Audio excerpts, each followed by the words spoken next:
They said I had lungs of an 85-year-old woman. I can't get air like I used to.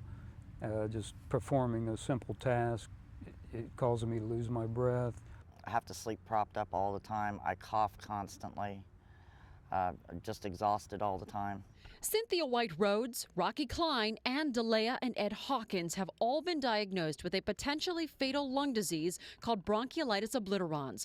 The other commonality they share is they were all factory workers at the Marion ConAgra plant making butter-flavored microwave popcorn. They are so sick, none of them can work. He cough all the time. Government researchers have confirmed that they all developed the rare lung disease from their exposure to a chemical called diacetyl. They are among hundreds of workers around the country that suffer from the disease known as popcorn lung.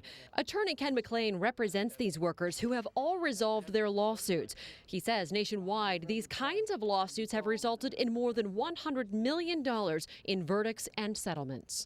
It's a widespread problem, but this is just the tip of the iceberg in terms of other workers who are potentially ill. The chemical diacetyl is used to make butter flavoring. It is the vapor produced during the heating and mixing of diacetyl which makes it toxic. The discovery was made in 2000 by the National Institute of Occupational Safety and Health, or NIOSH, when dozens of workers from a Jasper, Missouri popcorn plant became sick. NIOSH testing determined a link between diacetyl and bronchiolitis obliterans. Their findings were documented in the New England Journal of Medicine in 2002. Because everybody was sick. Coughing, nosebleeds, skin irritations, eye irritations. Delea Hawkins began to wonder if this same chemical was making workers in Marion sick.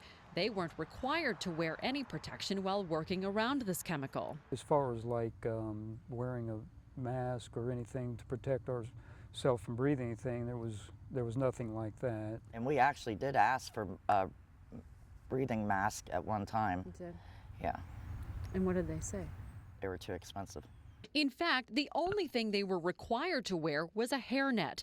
NIOSH investigators came to Marion in 2003 and determined that these workers were, in fact, being harmed by this chemical. After recommendations, ConAgra implemented safety changes almost immediately that included providing respiratory masks to workers and overhauling the plant's ventilation system. Diacetyl, which is often mixed in slurry rooms like this one, is sometimes only contained by vinyl curtains. We asked to visit several plants, including ConAgra, but we could not get in. So we went to NIOSH labs in Cincinnati to see for ourselves in this chemical-free simulation how quickly the vapors can permeate throughout a plant without proper ventilation. No one knows how much exposure it takes to make workers sick. The NIOSH research has shown that some workers have become ill after a very short amount of time being exposed to these chemicals. After dozens of lawsuits by workers and questions from consumers, ConAgra Foods made a voluntary, company-wide decision to stop using diacetyl in its microwave popcorn. Despite mounting evidence of the negative health effects on workers, other companies still use diacetyl because they can. OSHA has never instituted regulations for the chemical, and efforts to push for standards have fallen on deaf ears for a decade. In 2006, two prominent labor unions petitioned OSHA to issue temporary standards for diacetyl. In 2007, the U.S. House passed legislation supported by the flavor industry to issue interim emergency standards. The bill died in the Senate. That same year, OSHA announced a program requiring inspections of plants that use diacetyl, but with no regulations, all it can do is compile data. Now, in 2010, there's still no standards and no regulation, meaning even though workers use some safety protection, they have no way of knowing if it's effective enough.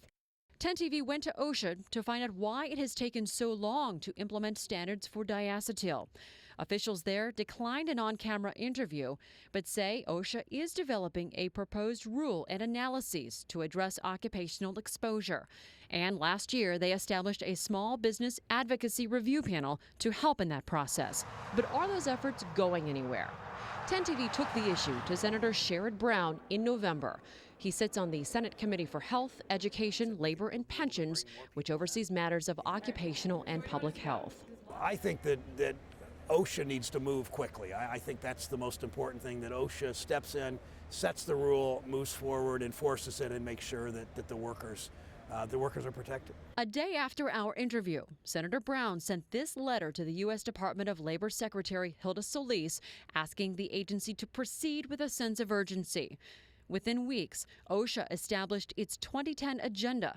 Citing Senator Brown's interest, the agency has added diacetyl standards to their priority list for the coming year, saying that OSHA will work aggressively to complete these required steps. In the meantime, lawsuits continue, lives are changing, and workers are dying.